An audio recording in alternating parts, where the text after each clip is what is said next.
Hi, everyone.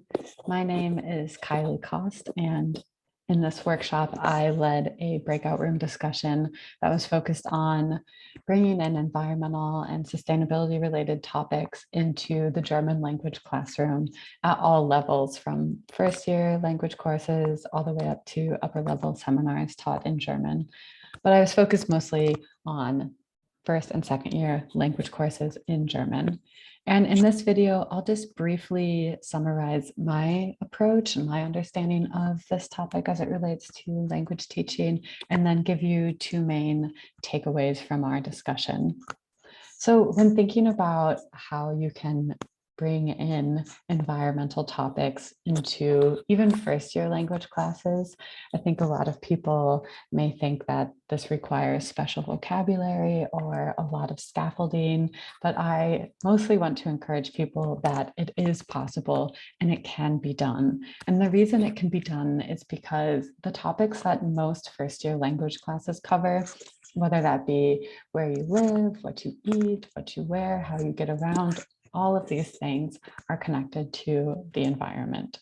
It takes then the work of the instructor to carve out that class time or create the assignment design that asks students to take their engagement with these daily practices or really familiar topics one step further and connect it to broader environmental context. So examples of this would be thinking about where your food comes from, where your clothes comes from, these little daily practices that we can kind of hit the pause button on and interrogate a bit more closely as they relate to broader systems, environmental networks, and so on. So I encourage everyone to try and take it one step further, add some type of transformation exercise where students, when they're learning about words or even just describing a city, like how can you take it one step further and have the students think a bit more about what these city structures mean.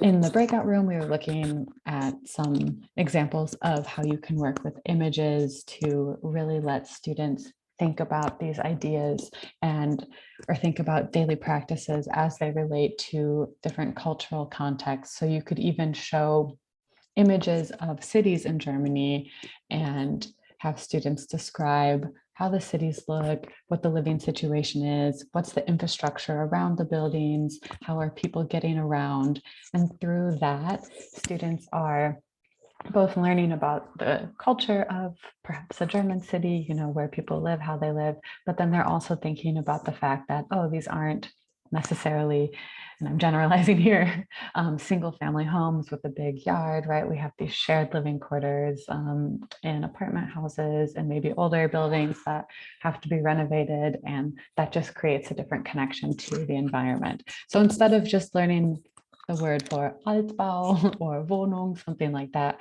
pausing and trying to get the students to engage on another level and making that connection to environmental practices. There are some examples on the website under language pedagogy of how I have done this in class, and there's one about where coffee comes from that illustrates my approach to tying in environmental thinking to these very basic concepts.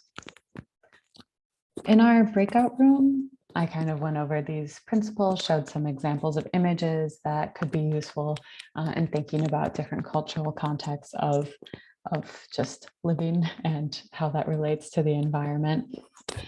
I want to highlight two main takeaways that I think came from our discussion.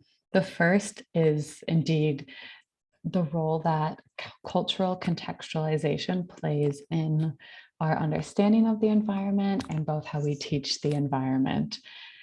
Looking at an image and thinking not just, oh, does this look green, right? Does this look sustainable? But thinking about what cultural practices are visible or legible in the image can help students understand the cultural context that have shaped their approach to relating to the environment or behaving in certain ways that may be considered more sustainable, less sustainable.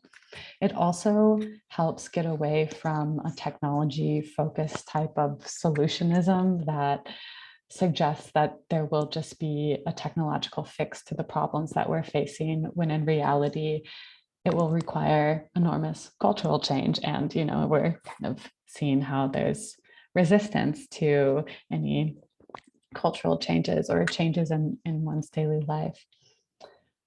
So always looking at the cultural embeddedness of environmental issues. And this relates to the second main takeaway, which is always making a final connection back to the students' own lives and their own situation. We had a wonderful submission that looked at a protest movement in Germany, and students can learn about that and learn the important history of place-based local resistance to any number of infringements on people's property, their safety, their health, things like that. Learning that historical context and these real examples from Germany is very important. But then be sure to, again, take it one step further and ask the students to relate that back to their own lives and their own experience and their own local context. Is there any type of occupation or protest movement that they know about, that they can relate to, that's a bit closer to home? With this, I encourage people to avoid setting up Germany as the gold standard, this model that we all need to follow. That's kind of been done for a while, and that's certainly how I was exposed to the topic as it relates to Germany. And I don't want to undermine any of the progress in sustainability that's happened in Germany, but I also don't want to frame it as something that's only over there and doesn't really relate to students at, well, I'm just, again, generalizing, American universities. So how can you bring this back to the student's own life? Is there something on campus or in your town that is similar? And how can they reflect on what they might be, how they might be able to be involved in such protests, or just become aware of similar similar strategies for resistance that are closer to home. So always bring it back to the local context and encourage, if you have students from, if you have international students not from the place that your institution is located in, they can bring in other examples as well. And this just helps to break down this US, Germany, we just have to do everything that Germany does, and then we'll have no more environmental problems, which doesn't work. And the reason it doesn't work is, again, because of the cultural embeddedness, that these are very different cultural contexts, and we need our students to be thinking about them. I hope that gives you a little taste of our breakout room, and I encourage you to explore the language pedagogy tab on our website to see the kind of activities that we are talking about. Thank you.